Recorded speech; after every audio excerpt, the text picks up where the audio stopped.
Привіт! Це подкаст «Коли все має значення». Я Наталка Гуменюк. А я Ангеліна Карякіна. І в нас новий випуск.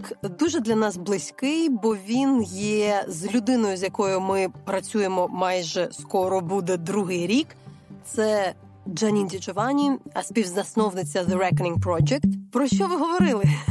Насправді це хороший шанс був поговорити трошечки і про проєкт, і про роботу. Ми ж не будемо самі з собою говорити, розповідати, як ми останні 2 роки в цьому проєкті працюємо, а розповісти насправді є про що. Тому тут історія Джанін, американської репортерки, яка працювала на всіх найкрупніших, напевно, світових конфліктах, війнах за останні 20-30 років, має надзвичайну експертизу в цьому.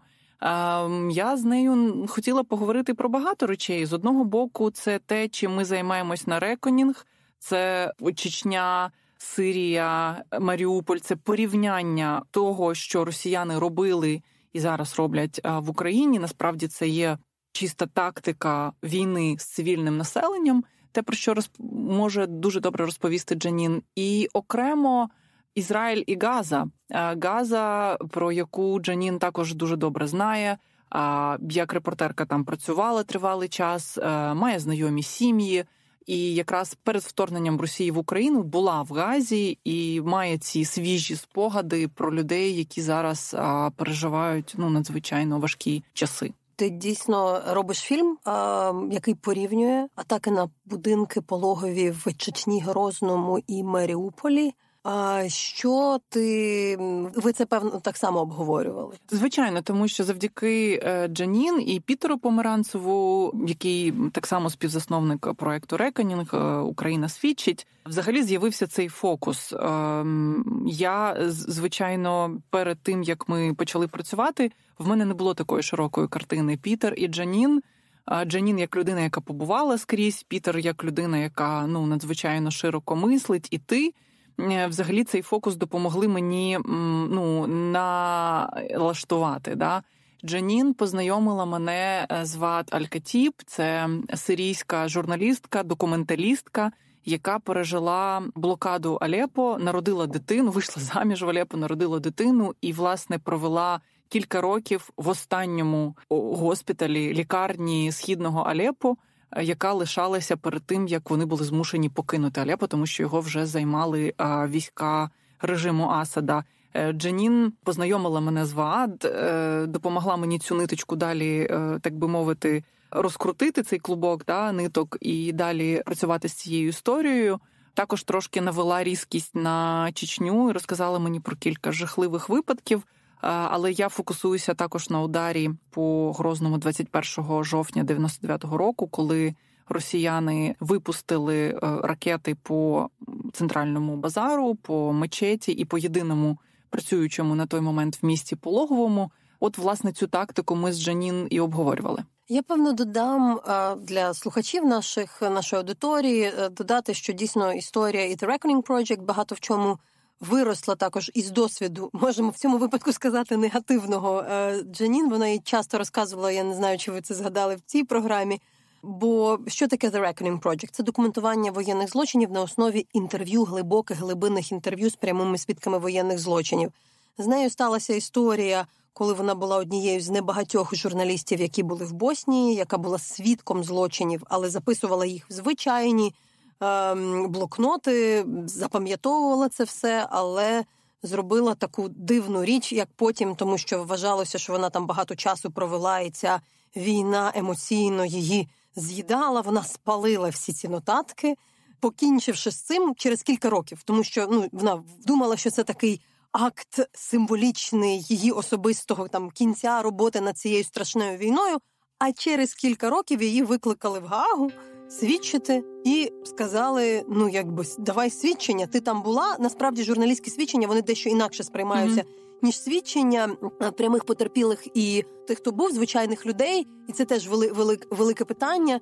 І, власне, було розуміння, що не можна це втрачати, що дуже часто журналісти є тими єдиними людьми, які записують щось. І тоді один там з захисників чи там адвокатів сказав, що ти, в принципі, злочин зробила. Ну, як, не зовсім злочин, тебе не можна цим звинуватити. Чому я про цю історію чую зараз? Я б її не відпустила і розпитала ви про це. Я реально... А вона її часто розказує на всіх конференціях. Я її чула просто разів 5 чи 7. Я не чула про те, що вона спалила. Звичайно, вона про Сараєво – це окрема історія її журналістської роботи. Вона дуже, з великим болем про це згадує, але про записники я почула вперше. Вона їх спалила красиво в саду. Це була ціла такий перформанс, можна так сказати, через кілька років закінчено. Тому багато в чому The Reckoning Project наш український – це таке розуміння, що дійсно це має значення. Записані журналістом слова мають значення. Вони можуть зберегтися. Ти про це не думаєш в моменті, коли ти там, але потім це може залишитися тим єдиним свідченням, яке залишається. Тому ми тут трошечки, скажімо так, окрім всього, ще якось закриваємо гештальт Джанін з цією війною. Ну, я розумію, що таке зробити – це така історія. Ну що ж... Але це так само характеризує співрозмовницю. Абсолютно. Ну що ж, Janine di Giovanni в подкасті «Коли все має значення». Давайте слухати.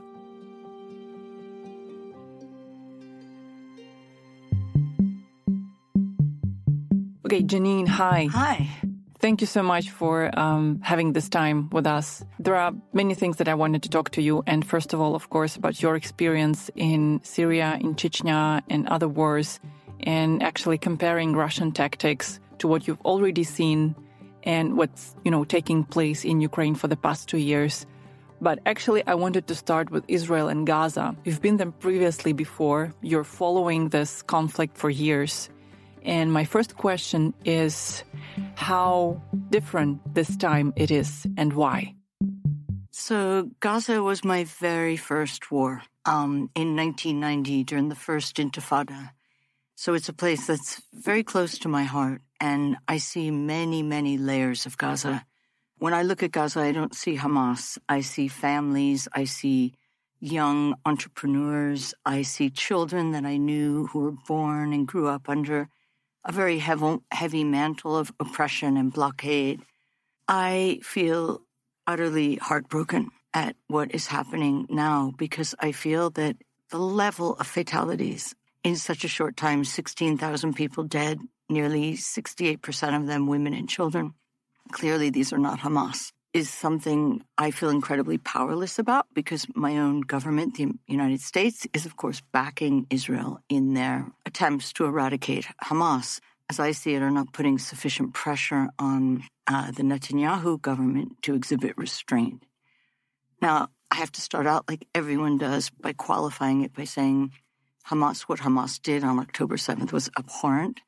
Israel has a right to defend itself and anti-Semitism is horrific. We all know that. But collective punishment is something, and you as Ukrainians, you are occupied. The Palestinians have been occupied for 75 years. And living under occupation is something that, unless you go through it, is the most humiliating and debilitating way to live. And I think that Gaza is a very special place because it's so small. It's 7 miles by 14 miles, tiny.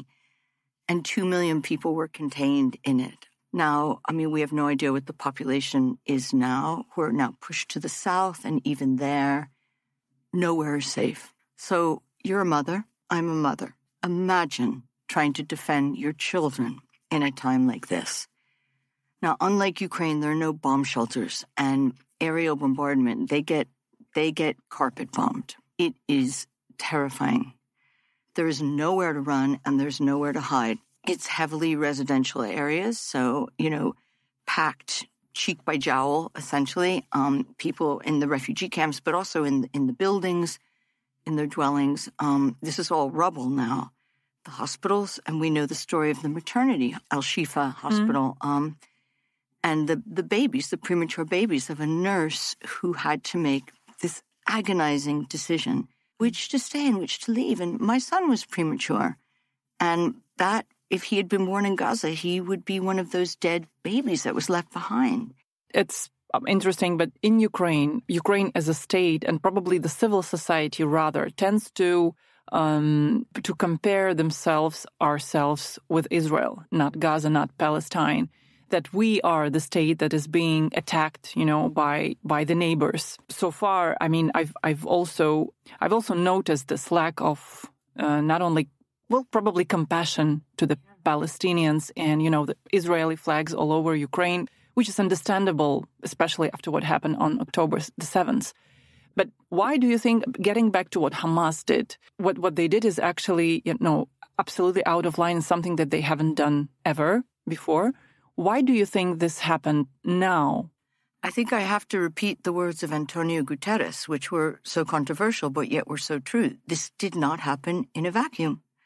When I was last in Gaza in 2021, so right before the Russian invasion of Ukraine, and I went to do a very specific project, which usually I would write about, life in Gaza and how difficult it was to live with the blockade from the Israeli and the Egyptian government. But this time I was writing about young people and their resilience. And I came back so absolutely invigorated by work that was being done by female entrepreneurs, by young rock musicians, by poets, by dress designers.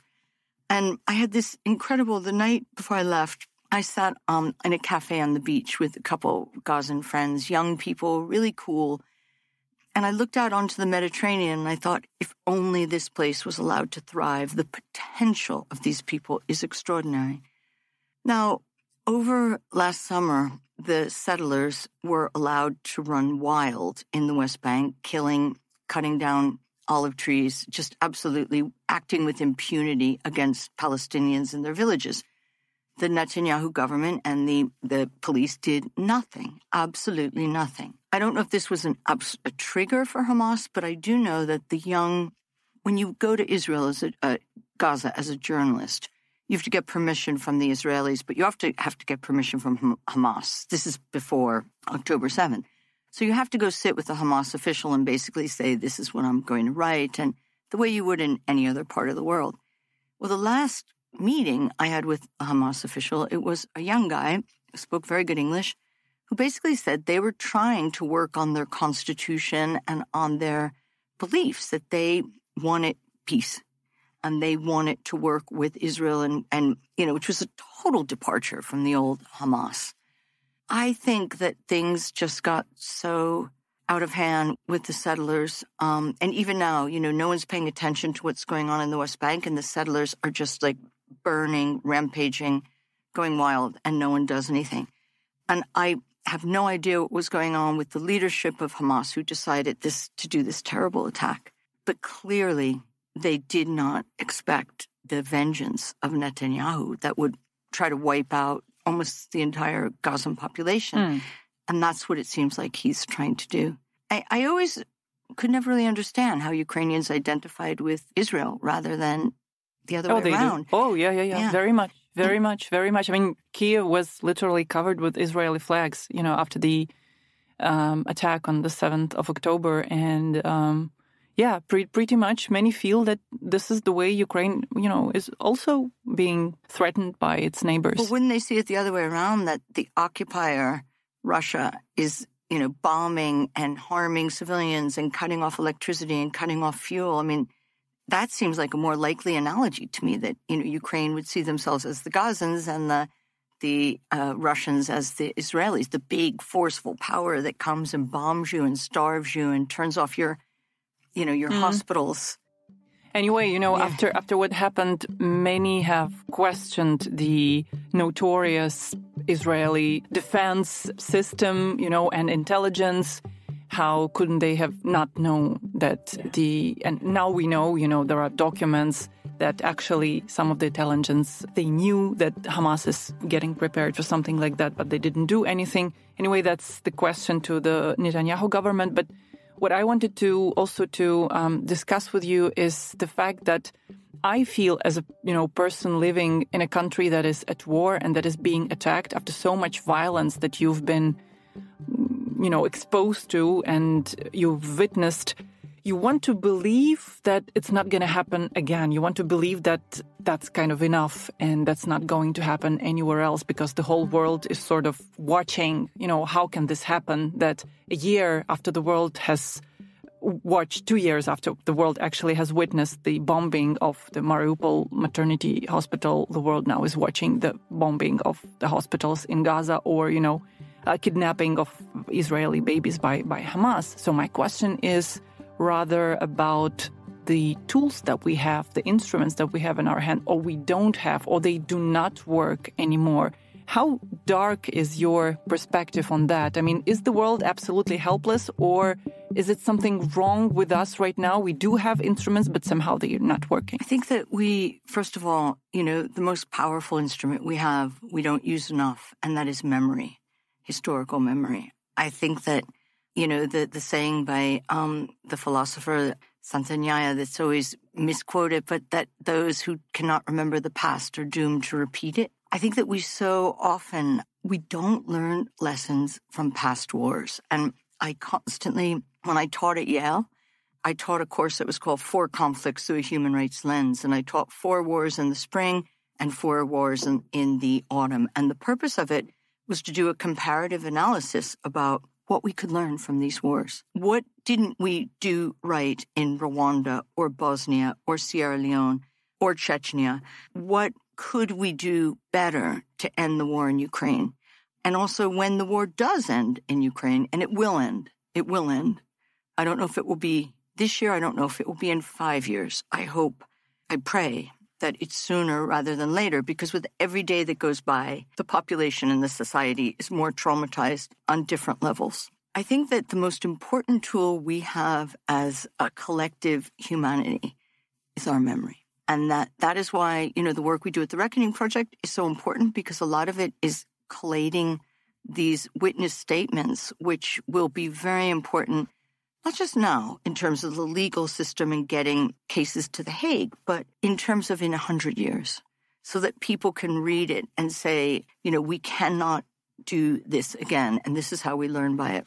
In terms of pragmatic tools, we know that the United Nations is supposed to be the parliament of man that is stopping wars and preventing wars, but they haven't really been it's not that they're active. The Security Council is so dreadfully set up with Russia and China on it, who will veto any kind of action, humanitarian action that's proposed, whether it's, for Ukraine or for Syria. I think that our international mechanisms, there needs to be a reformation of it. It really does, whether it's the UN or the World Health Organization during COVID, and we see what happened there, the mistakes there. So there's all kinds of institutional changes that could be made. But I do think we could look at the world right now as an incredibly dark and helpless time. But we can also look at it from a standpoint of alliances. In Ukraine, I think that it was inspiring to see how the world united against, most of the world. The global South, as we know, had a different perspective of this war and tended to view it from a Moscow perspective and a Moscow lens. But Europe and the United States, really vowed we are going to work with Ukraine because they are holding the front line of democracy. And democracy is something we hold really dear to our hearts, right? Which brings me to something else. America, 2024. Yeah. Trump. We hold America really dear to our hearts. We hold democracy really dear to our hearts, and yet we have a very good chance of losing that democracy next year. Exactly. Our eyes and Ukrainians' eyes are, of course, on that support, which we critically need. And there's, when you are fighting an enemy that is at war with the whole civilized world, you need the whole civilized world on your side in order to win it over. But let me get to your point of memory. You are, beholder of this unique experience of, being a witness of almost all the Putin's war. And we've been talking about it a lot with you during, as we were working on the Reckoning Project. But this is actually my question to you on this podcast as well. What is Putin's playbook? What is his tactics in all these countries? We've been witnessing just enormous brutality and violence against civilians, but that is not the first time they're doing that, right? No, I think he has a very strategic playbook. It's very simple. It's subdue and defeat. from his very first war in the Second Chechen War in 2000. He was elected in August, and Grozny fell 6 months later in end of January 2000.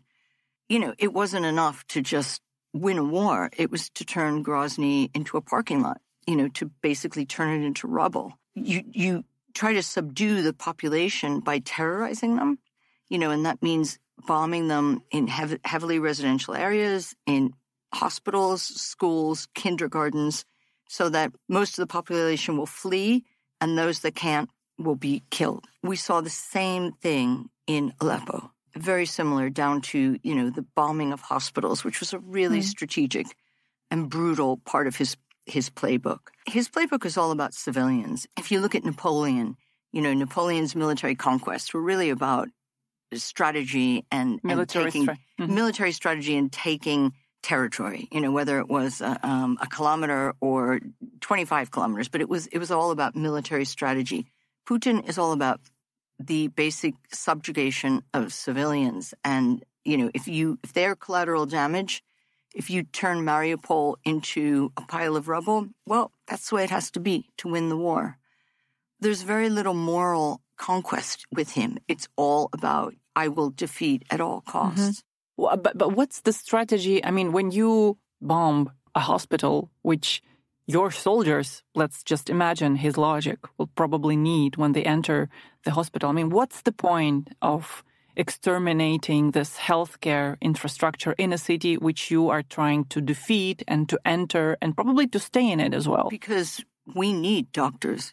You need doctors, right? And doctors are usually the pillar of society. So if he kills Ukrainian doctors, and by the way, in Mariupol, there was something else, as you know very well. It was, there were babies in that hospital and there were pregnant women. And part of his strategy with Ukraine, which is so chilling, is to eradicate Ukraineness, Ukrainian identity. That is genocidal. That is genocide. And to kill Ukrainian babies or pregnant women before they give birth, you're, wiping out a potential gene pool there. But doctors, I remember in Aleppo talking to someone in the hospital with our friends that we both know. And I said, why would you kill doctors? And someone said to me, because if you kill one doctor, you kill 100 people. Because doctors are so needed in times of war, in times of siege. So again, it's strategic, right? It's like you kill them, and that means that people who need medical care, Ukrainian people, they will leave or they will die. They will die. I think his plan was more for them to die. And they will bring in their own doctors, because what the Russians usually do is when they conquer a city like Grozny, they immediately bring in, their own emergency humanitarian systems. And I remember being so confused in Grozny, because Grozny literally fell. They turned it, into a pile of rubble. There was no food. It was freezing. There was no electricity.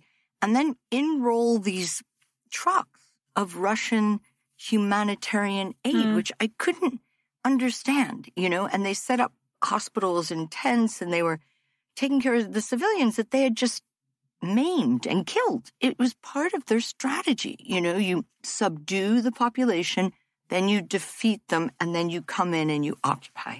As Tuluga savers, this is what they also did in Mariupol. Going back to Chechnya, the strike that we also analyze at the Reckoning Project on 21st of October 1999 on Grozny, which was the central bazaar, the market, the mosque, and the only operating maternity hospital in the city, which left dozens and dozens of, civilians killed, and also women and babies among them. How come this didn't become a part of public memory, of global memory? You have to remember that back in 1999, very few people had internet. Very few people had email. I didn't get my first CompuServe account, I think, until 1999. We didn't have cell phones, and there was certainly I had a satellite phone in Chechnya, which worked only if I had electricity to charge it or a battery to charge it. So, we did not have the comms to get the story out, which is the one advantage to having a war in the time of social media. There's backlash from it because there's such propaganda on look at Israel, Palestine right now. It's very hard to discern the truth. The problem was that things happened in isolation. And in Chechnya, remember that there was no UN there. There was no NGOs. They came with a visit, though, I think the head of the refugee UNHCR. Yeah, they did come into the refugee camp in Ingushetia, I think. Ingushetia, which is on the border but it's not Chechnya. So for us to get inside Chechnya, we had to walk from Ingushetia or from Georgia over the mountains. So it was completely closed off. The Russians wouldn't let you in to Russia first to get to Ingushetia, to get to Chechnya. So there were very few foreign reporters during the Second War. The First War was different. So I think that this is when the power of a podcast or journalism or film, the content that we produce in these days now documenting war crimes is so important. On the other hand, you have Syria, right? Now in Syria, everyone had a smartphone. Yeah. So whether it was an iPhone or what are those other ones called? Samsung. Samsung. Everyone went out on the street and took pictures of Putin's bombs coming down. And some people got better images than others. Some could actually identify planes. But the problem was that there was so much material. A lot of it didn't get verified immediately. And what we do at the Reckoning Project is we get our testimonies, and we only use human testimonies. We verify them right away so that we then have a solid chain of evidence. But with Syria, there was so much material that didn't get verified, and it's now, most of it, sitting in a villa on the grounds of the UN in Geneva, part of a justice mechanism called the IIIM, which will one day, hopefully, get to bring justice to light, but it's probably going to be decades. Could you please tell me a little bit more about this IIIM? About this project, what they're doing and what their aim is? It's quite amazing, actually. And the name always, it's three I's, independent something mechanism for the UN. You could look it up, IIIM. In 2016, some member states, including the ambassador to Liechtenstein, the permanent representative to the United Nations of Liechtenstein, Germany, Finland, and I think... It's International Impartial and Independent Mechanism. It is the worst title. Say it once more. International Impartial and Independent Mechanism. It's the worst title in the world. But anyway, I think they knew that when they branded it. So Russia and China were blocking every humanitarian resolution that went through the Security Council. And by 2016, Aleppo was on the verge of falling. The refugee situation was out of control. 6 million people had left the country. I can't remember how many million were displaced within the country. Aleppo was really suffering terribly. It was freezing cold. There was no food getting in. It was down to one triage hospital with a young, basically a resident doctor doing everything he could. So this group of diplomats got together and decided that they would put this initiative through the General Assembly of the United Nations where it could get passed. And it basically appointed a prosecutor, a French prosecutor, who had worked before in Cambodia. It was excellent. And a team that would investigate the war crimes in Syria. So the intention is amazing and incredible.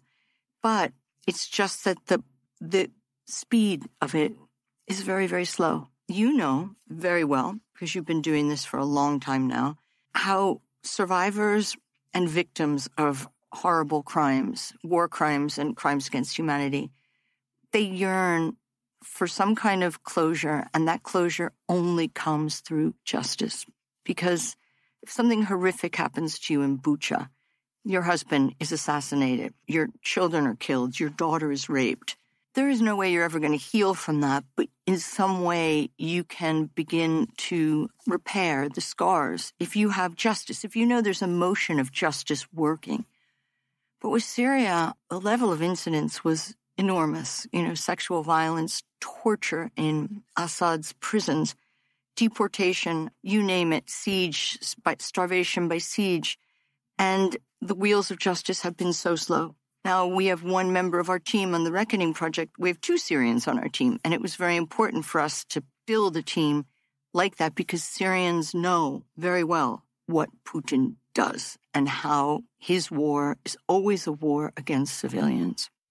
With your work in Ukraine, with our work in Ukraine, actually, we're talking about over 100,000 documented war crimes. And we know that it's just the beginning, because everywhere where the Russians stay or put their foot in, there's a war crime. And part of the territory is still occupied. So, we can only assume what we're going to uncover when we liberate those territories. That's a lot of war crimes. And we know that you cannot just physically process all of it, document and prosecute.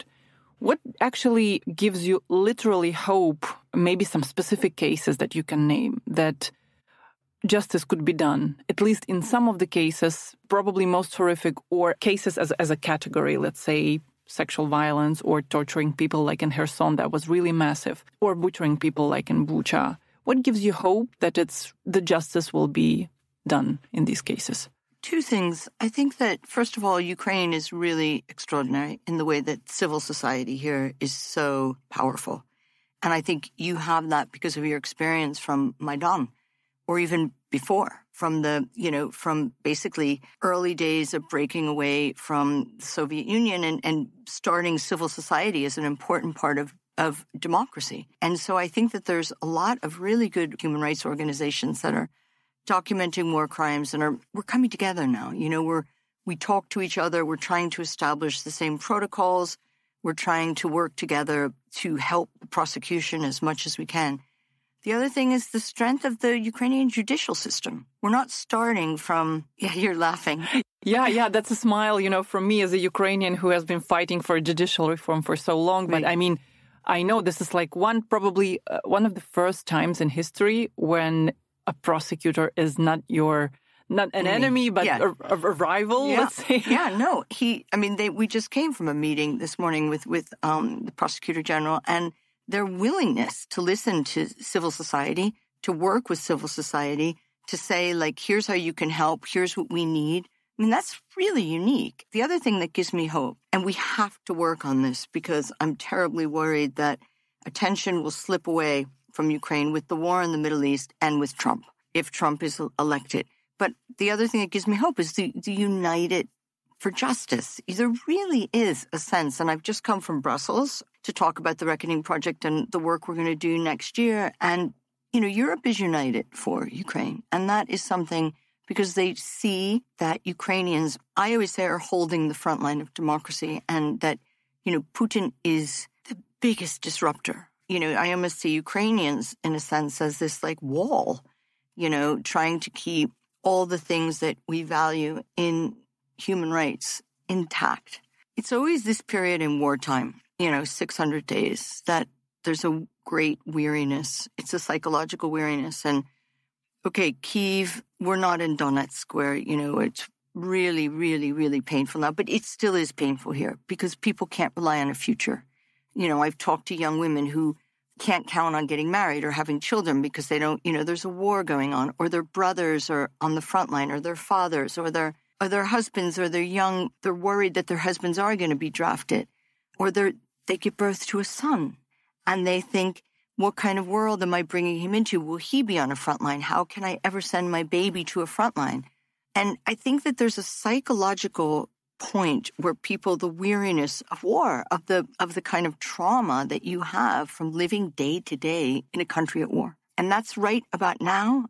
So I think this is when, more than ever, people have to really pull together and continue the work that they've been doing, whether it's for journalism, making great documentaries that show the world, continuing to shout out, continuing to put pressure on other governments, continuing to let people know the truth. We always say at the Reckoning Project, evidence doesn't lie. So, I used to say there's no need to exaggerate what's happening in Ukraine because it's bad enough. The level of incidence is horrific. And that is just the beginning. As you said, every time there's a city that's going to be liberated, we're going to find more and more and different crimes. I think that Ukraine is doing a really impressive job of documentation and verification of war crimes, and also of trying to have a quicker path to justice than, let's say, past wars which did not work, like Bosnia or Rwanda.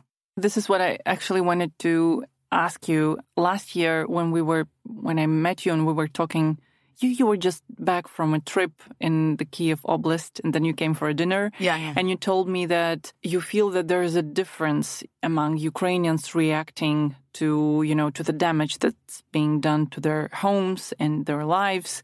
And other people, of course, we do not want, it's not a rivalry, it's not a competition, who is reacting how. But still, I wanted to ask you, how different is the Ukrainian spirit during this war and why? Unbelievably strong. I mean, it's almost like a kind of unbroken. We will not be broken. Let's just look at Gaza, you just look at the faces of people and they are so shattered. And again, we cannot compare because they are coming from a 75-year occupation sure. and intense aerial bombardment for 4 wars.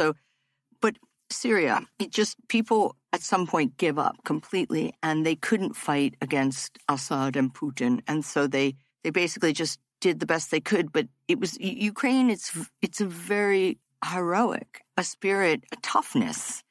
And I don't know whether it's because it's so cold here or that, it is, or that it's undergone so much trauma in the past. The more I study Ukrainian history and the more I look at past wars and the Holodomor and the survival, I think that people have toughened and resilience, but the soldiers fighting and their kind of belief that this is our patriotic duty. I am a true Ukrainian nationalist and I am going to, and I say nationalist in a good way. I don't mean it in a Viktor Orban or Donald Trump way. I mean it in a love of one's country, that they will go and fight and that mothers will send their sons to fight or wives send their husbands. There is this, and all I could think of is the word unbroken. There is a sense that we will not be broken. We are strong. We are Ukrainian. No one's going to destroy us. I think it's a good thought for us to have as well. If, for example, Syrians did have the support that Ukraine had, maybe their spirit would also look and be just generally unbreakable if they had the weapons and the support that Ukrainians had in order to fight off. Of course, I think that the spirit is something that you get, with your genes, with your history, with your origin, but it's also the circumstances in which you are operating. So it's sort of like a vicious circle. Yeah. You do have it, and you have something to move on with. It's a lot easier to do it when you've got Europe and the United States behind you, and that they're sending arms and that they're watching you and that the New York Times and the Washington Post are writing about you every day. Sarajevo was a siege that operated in a vacuum because there was no, there was no internet back then. So the news, of course, people got it, but you didn't have 24-hour rolling CNN or France 24. It was a very different time. So people operated in the sense that they were abandoned. And I don't think Ukraine feels abandoned. I think Syria did feel abandoned. Yemen feels abandoned. The Chechens felt, this is what they've been telling me. I mean, the Chechen spirit and their history of resilience, of fighting of Russia, it's also incredible. These are incredible people, very, very strong and very, patriotic as well. And it was just absolutely brutal to see how, their spirit is being broken and what Chechnya has turned into right now. I think there is another challenge for Ukraine apart from fighting of Russia, and that is also my question about your coverage of Ukraine and something that you're probably seeing from your colleagues who are working in Ukraine, that is maintaining democracy. That is also kind of a big challenge as well. I mean, fighting and having military censorship in place and the martial law and all the limitations that you have actually to have during the war, but at the same time have this enormous access to the front line, like thousands and thousands of journalists are working in Ukraine. To some extent, it's unprecedented, but is that something that you've already witnessed in other wars? How is it working in Ukraine, in your opinion? I think Ukrainians are special in the way that you fought so hard to get that democracy, that really, people fought during Maidan and before to have these rights, that it's not going to be taken away from you very easily.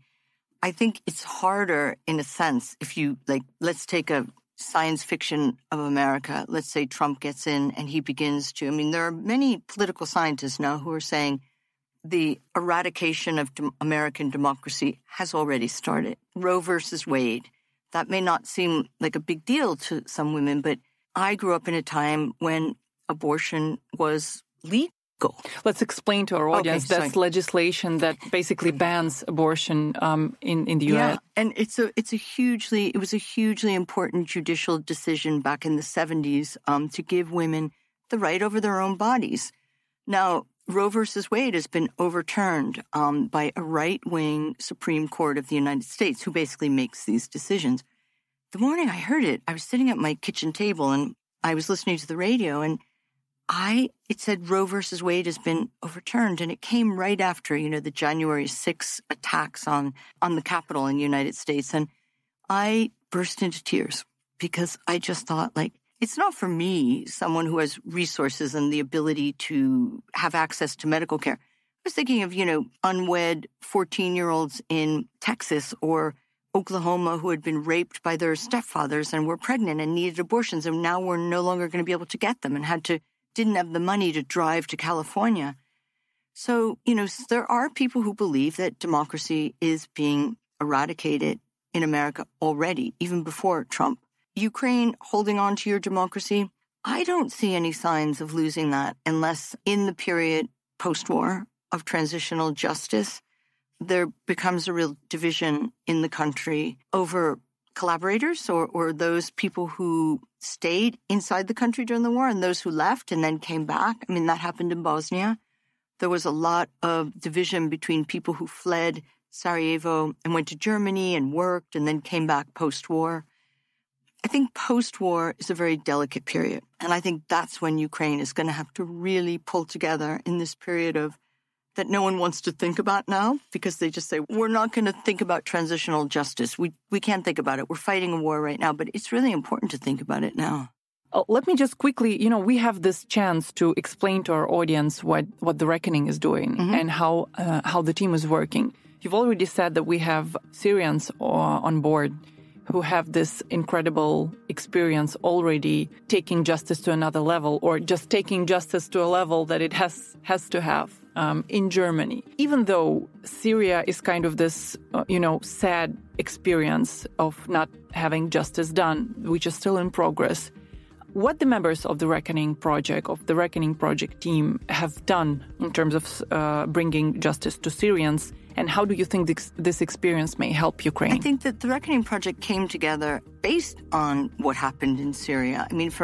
For me, it was very much having witnessed, the war in Syria, but also Iraq, Yemen, many other places where justice had never been delivered.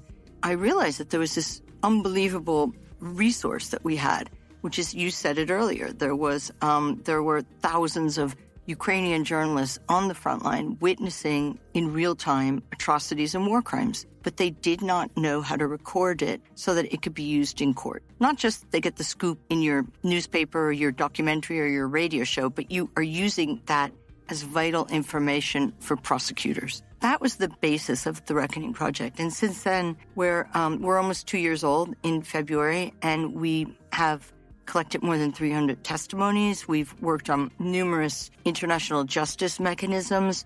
We're helping to build cases. We're going for universal jurisdiction, which is a way of trying Ukrainian war crimes abroad, in our case in Argentina.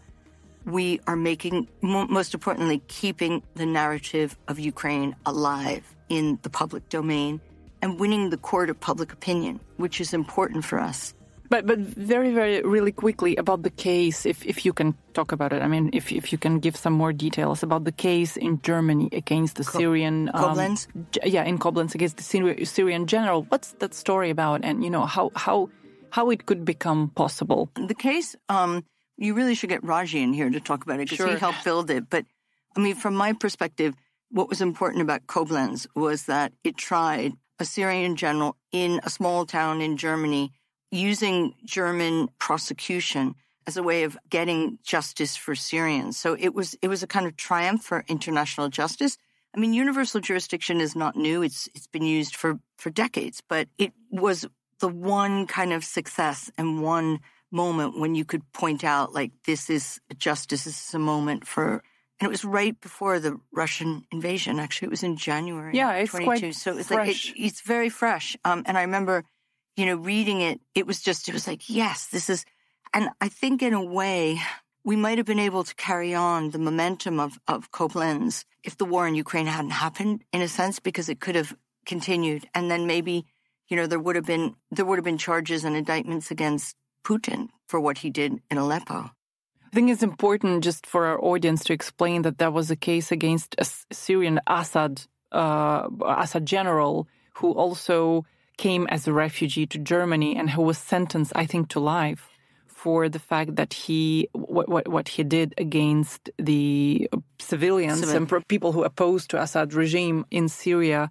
That was thousands and thousands of horrific crimes, and he was, charged for that. Let's say Putin decides to go shopping one day in Saint-Tropez, and you could, or one of his generals goes shopping in Saint-Tropez, or his wife goes shopping in Saint-Tropez. You can snatch them there. You can actually, justice can reach them. And I think this is one of the things that's interesting about the indictment of Putin at the ICC, is that, okay, people may say, we're never going to get him, he's never going to get to The Hague. But it really makes him uncomfortable that he can't have the kind of recognition. He can't go to the General Assembly, UN General Assembly week in the autumn. He can't go to Davos. He can't go to the Munich Security Forum. He hasn't been invited to any of these things. He's a pariah. He couldn't even go to South Africa. Even, if we take that's also about his inner circle. That's also about people like the press secretary of Russian Foreign Ministry of Affairs, Maria Zakharova, whose plane with Lavrov had to fly over Bulgaria because they wouldn't let her land.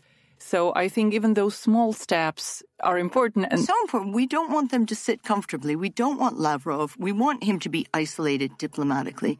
And, I often talk to diplomats off the record and say, what do you do? And, you've got to sit next to Lavrov, or do you shake hands? And some of them say to me, no, I won't shake hands. I drop my eyes and I'm polite, but I will not shake hands with him. Another diplomat told me he leaves a chair between him and the Russian delegation.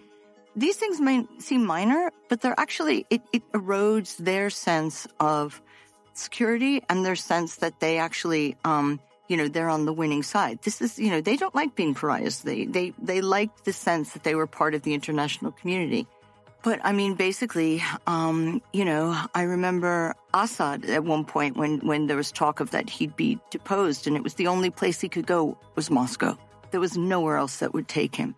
No leader who's lived a life of power ever wants to be limited to, having a golden cage like that. And that's what, Putin is going to get. Yeah, well, you see Russia 1, Россия 1, the propagandistic Russian state television is now doing reports from Pyongyang, from Northern Korea, making it look like a wonderful place to go. So probably that's their another destination, not much to travel, but still they, can pick, from countries and places like that. But my point was just to get people to understand that apart from national justice system, there is also universal jurisdiction, and we can take, and we do take these cases there. In some cases, not all of them, not maybe even half of them, but justice will be served. And that's because of the work that people like you also are doing. So thank you so much for this conversation. Thank you for your work. Thank you. And thank you for all you've done, because you've done incredible stuff.